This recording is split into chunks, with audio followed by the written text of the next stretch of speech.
Ladies and gentlemen, hey, hi, how you doing? Welcome back to the channel. Thank you so much for stopping by. Today, the Black Ops 6 Early Access Beta dropped, and with it, the very first thing you want to do as you're jumping into multiplayer gameplay is go through and adjust all your settings. That way you have the smoothest gameplay experience possible. We're talking the best movement, the best aiming, the best graphics, and today I am breaking down all the settings you want to be using across PC and console. So I am here on PC. There's more expanded options here, obviously, but everything we're covering here today will also be included in console outside of some of the graphic stuff where there's bonus settings there. If you're on console, on PS4, PS5, whatever the case is there, you're going to have everything here, but you won't see some of the specific PC stuff.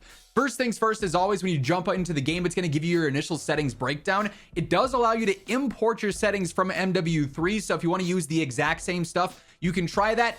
I tried clicking that and it crashed my game. So I just went through and readjusted things as they already were. But you go through, initially you've got your keyboard and mouse settings. This is the one place where, quite frankly, keyboard and mouse stuff is entirely specific. There's no true best settings here because you are going to play on a different DPI than I will. You're going to play on a different in-game sense. You're going to have different keybinds for your keyboard and your mouse buttons and whatever else. So that's really all preference based there. And truly for mouse and keyboard, it's all about what works for you, and there's no true best across the board. For controller, it's pretty different. So for button layout, I always have played on tactical so that my right stick can be used for slide canceling, then the back button on the back of my controller can be used for melee and whatnot, but you could also just rebind things if you want there.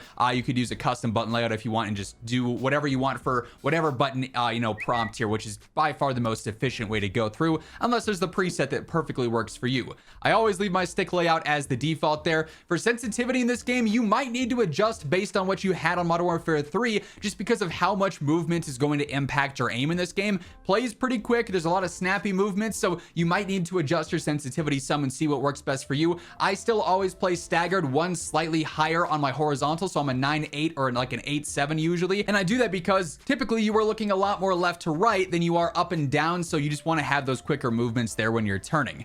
Simplified controls are really nice if you need the assists, but most players probably do not want to have this stuff on unless you have like something for accessibility that you need to have turned on, or you're just not as comfortable with like all the movement inputs to get the best and cleanest slide cancels and mantle like strings and jump shots and drop shots and stuff like that. Then you can try messing around with these, but I'd recommend initially turning these off because you don't want the game to override something. Like say you're trying to walk up to a ledge, this might automatically mantle you over it when you don't want to do that. So not really a fan of having the game do that stuff for me. You want to be in control of your gameplay.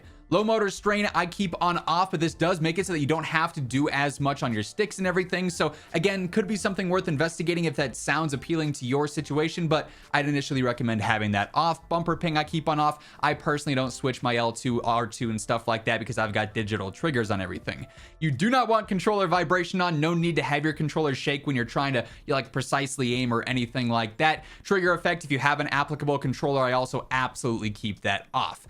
Dead zone inputs is a big one here. Aim assist is always important. It's going to be especially important this year with the crazy movement. So first things first, there is no correct dead zone option. There is no best dead zone number for left stick min and right stick min. It's entirely dependent on your controller. The way to figure out your dead zone is you turn both of these to 0, and then you go through and you open up this test, and you can see outright my left stick, I'm not touching anything, has 3%, and then the right stick has 2. Now, I want my left stick to have slight input. That's what's going to activate aim assist easier, especially with the left stick max turned down to 60. I'm going to get that rotational aim assist because it's always sensing input from my left stick. However, my right stick, I don't want that drifting or swaying, so I do up that just a little bit for me personally, just to make sure that when I am not touching my stick, nothing is going on there, and like when you mess around with that, it goes back to 0, right? But initially, figuring out your left stick min so you have a little bit of drift there to activate that rotational aim assist, and then dropping the max down to 60 is going to make your aim assist feel super sticky and super snappy, and that's something you can absolutely cheese. It's broken, but it's the best way to play currently. Triggers, I also keep on 0. I want to be able to have my guns fire in ADS the second that actuation point gets hit, so absolutely turn that all the way down. For For your aiming settings here, sensitivity multipliers, we just have some outright ones. I really keep everything as a base 1 here outside of my ADS sense, which we'll adjust here in a quick moment. Look, inversion on foot, I keep as standard. We do have advanced aiming settings though. So again, inversion is standard there. Sensitivity, transition, timing, I keep on instant because I do have that custom sense. But initially, real quick, response curve type dynamic is still the way to go, especially with those dead zone settings I just showed. This will make your aim assist feel ridiculously good in all ranges, but especially up close. But when it comes to custom ADS senses, this is something I've done in COD for a long time, pretty much as long as it's been an option. My lower zoom, so like my iron sights, my 2 to 3 times like red dots, and my other decent scopes, I all keep on a slightly lower ADS sense. So I'm a little bit more precise with my movements for the close and the mid range. And then I gradually increase this just because over longer range, like with high zoom, for instance, on a sniper scope, if you're fighting someone super far away, it's going to be a much tighter pixel, but you don't want to be crossing over too slow on a super high zoom scope. It needs to be still snappy so you can keep up with the player moving. So I just gradually increase those as I go up higher and higher on my zooms there. Target aim assist to keep on, and then motion sensors, all like the gyro aiming. Unless you are specifically going for that, you already know what you're doing. That's not a universal recommended setting by any means. We also have our movement settings here. So I do keep all the assists off. This is the same thing as like the seamless movement assist from the first tab there. I don't want the game doing this for me. I want to sprint, mantle, and crouch all on my own.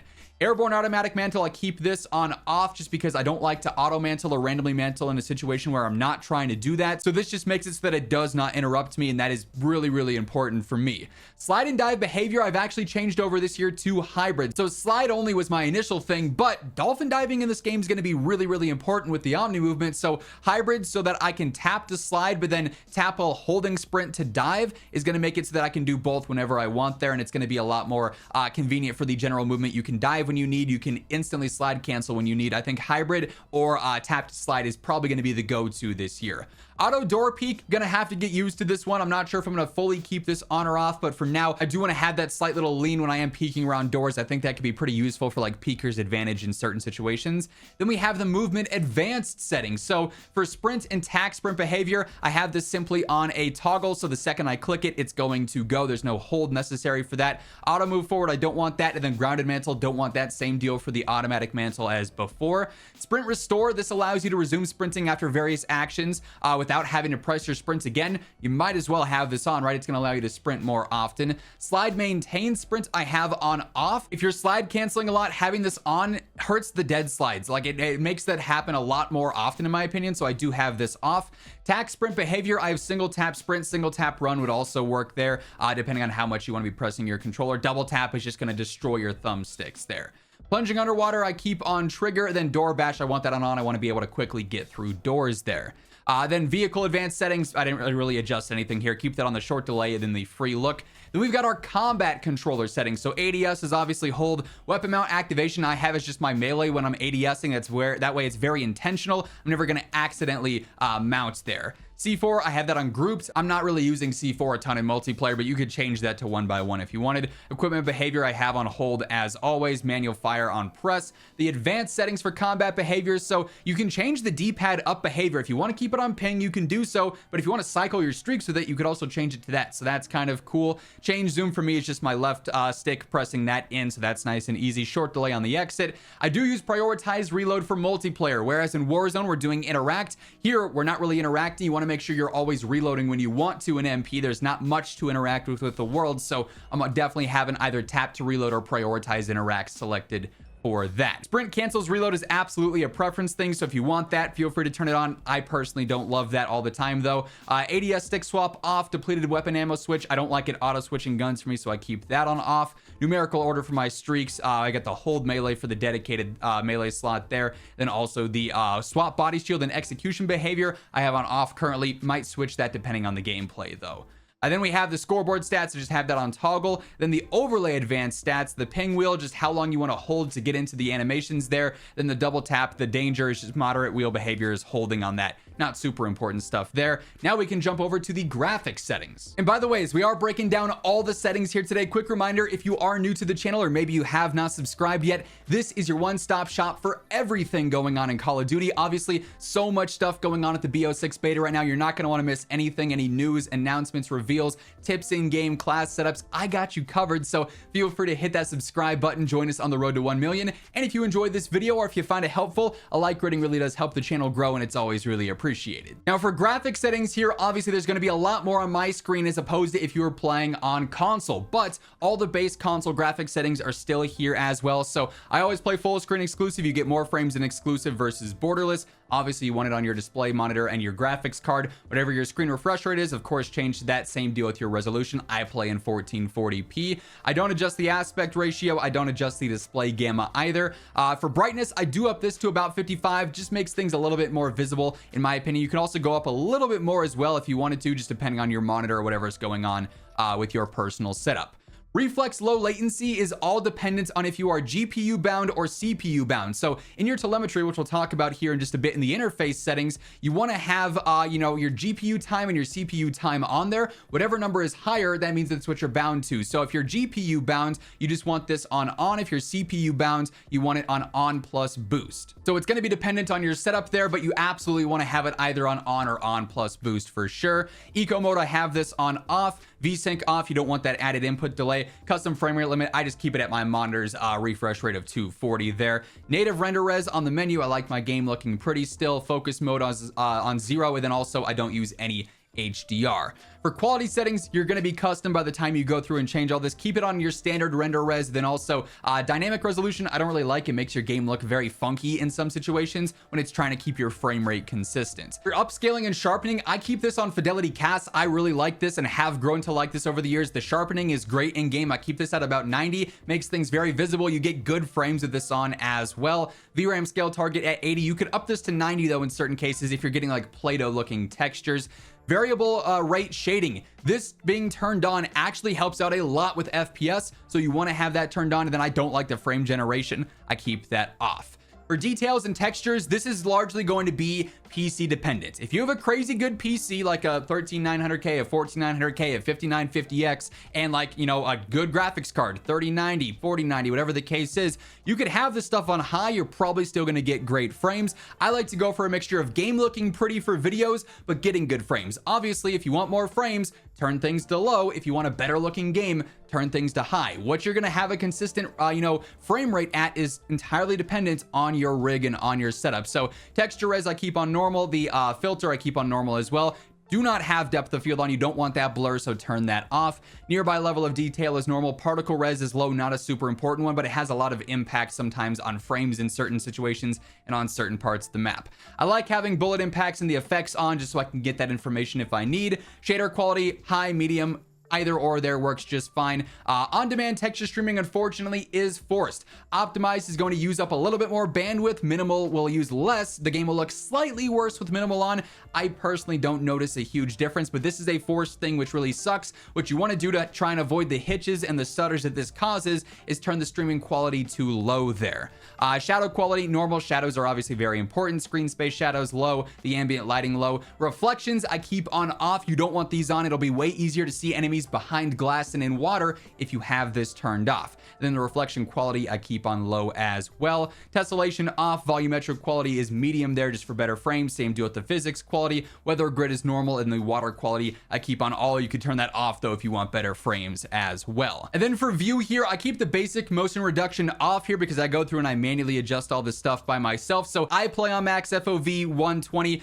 Typically between 95 and 110 is the sweet spot, so just adjust that as you want. Affected FOV obviously is going to keep my visual recoil super low there. We got weapon field of view wide. I just like the increased space there on my screen. Then same deal with vehicle field of view. Turn off all motion blur. Do not have world or weapon motion blur on. The first person camera movement you want on least, so the minimal amount of screen shake there. And then inverted flashbang is totally up to you. I can't have this on because if I get hit with a flash and my screen goes black, I panic and think my game crashed. So I keep that on the bright white flashbang. It is what it is. Now for audio settings here, the master game volume is just entirely dependent on how loud you want your game to be. Please don't blow your eardrums out, but also make sure you can still hear things correctly as well. Music volume is completely irrelevant to information you need in game, so I turn the gameplay music and the cinematic music down. What matters is dialogue and effects. So dialogue is enemy streaks inbound, enemies dropping in your AO, so on and so forth. Effects is footsteps, gunfire, stuff like that. You obviously want that to be the loudest there, so you always want to take priority with that over everything else, and then just adjust the volume to whatever is the proper level in your ears. Personally, I use PC speaker on my setup. That's just what I hear footsteps really consistent with my specific setup. I have a Jotunheim. I've got a Go XLR going into my DT 1990 Pros. So that's just what works well for me. You might need to adjust this based on your specific setup or your headset, whatever your situation is. Then everything else is pretty standard here. You don't want mono audio on. Definitely turn on the reduced tinnitus sound, that extra ringing. You don't need that. Just turn that to on so it's a little bit less obnoxious there. And then if you want to change the hit marker sound, feel free to do so. There are also some voice chat settings here. This is pretty self-explanatory and not really super important, all things considered. You can turn off prox chat or voice chat if you want that on or off. I like having it on, obviously, for all the shenanigans that go on. And then we've got our interface settings here. So menu prompts, automatic, whatever. Gameplay tips, don't need those. Don't need the tutorials. I like to skip the intro movie so my game just boots up quicker. Skip kill cam is an option. You can turn that on if you want, but the kill cams can be useful sometimes. Tooltips, don't need those. Telemetry is a big one. So again, if you're on console, you might be limited with some of these, but if you're on PC, FPS is a must-have. Then on all platforms, turn on that server latency and packet loss to see if it's you lagging or if it's the server. Obviously, very important information. If you're going to try and test if you need to have on plus boost on, you can go through, turn on your GPU time and then also your CPU time to figure out if you're GPU bound or CPU bound, as I mentioned earlier. Keep the size as default there. I don't need the connection meter. In-game and network icons are pretty important in my opinion. Same deal with the hardware stuff as well. For readability support, you can turn this on if you really need to with the subtitles and everything. I just keep the basic subtitles on, and I do keep them on because sometimes it can be pretty important in multiplayer for things showing up on your screen. Kind of can tell on enemy players if your character's saying something specific or whatnot. Subtitles I keep on normal there, basic text size for everything. Then you can adjust the color customization here if you want. Something you absolutely want to do is turn the color filter to 2. Basically, this is just going to make things more vibrant, more saturated. So I keep this on both, then I keep the intensity at about 80 or so. You can adjust this depending on your monitor saturation and whatnot, but that's a super nice way, especially on console, to get some better colors in your game. I also usually like to change the neutral color to something more bright like a purple, just so the neutral colors stand out a little bit more for me personally. Then we have our gameplay HUD settings for the first time. Obviously, custom HUD presets here, so you can go through and adjust things if you want the minimap in the top left or in the top right. Classic. You also have the mission interface, so it's a square minimap. Scout, so it's in the bottom left. You can do all sorts of stuff here and also change the colors on this as well. Personally, mission interface for me is going to be sort of a go-to. It's very similar to standard. It's just a little bit more detailed there. For what it's worth, though, you could also just back out into the main stuff and have your minimap shape on square regardless. So even if you have these other certain HUDs, it's not necessarily going to adjust it directly there. You can do it yourself. You can also change the bounds if you need to there. Minimap rotation on for easier callouts. The radar, if you want this, toggle the minimap radar backing on or off. More so a preference thing there. Compass type is either the minimap horizontal or off. So if you don't want the compass, you don't need that. If you do want it, it can either be around your minimap or it can be at the top. I think it's a little bit less obnoxious when it's just at the top of my screen and I can quickly look there. So I changed that to horizontal. You can fade things quicker there if you want the text chat and whatnot. Hit marker visuals, you probably want that stuff on and whatnot. But yeah, you can do a lot of cool customization here within this. I wish you could go through and like fully do everything custom yourself, choose exactly where you want things, but I imagine that's probably going to be a feature in the full game instead. And then also, if you want to do specific colors once more, you can do that as well. So definitely worth messing around here and seeing what works well for you, because I'm sure plenty of you are going to like different HUDs than, the next player. And then really nothing in account and network is all that important. It's all just your own personal info and whatnot. So we don't need to show all of that. But that being said, those are the best settings to be running here in Black Ops 6 multiplayer. Hopefully this video helped you out. If it did, do me a favor, drop a like. It's always really appreciated. And if you're new here, be sure to hit that subscribe button on your way out so you can always guarantee we're up to date with everything going on in COD. But once again, thank you so much for tuning in. And until next time, take it easy, have an awesome rest of your day, and I'll catch you later. Peace out.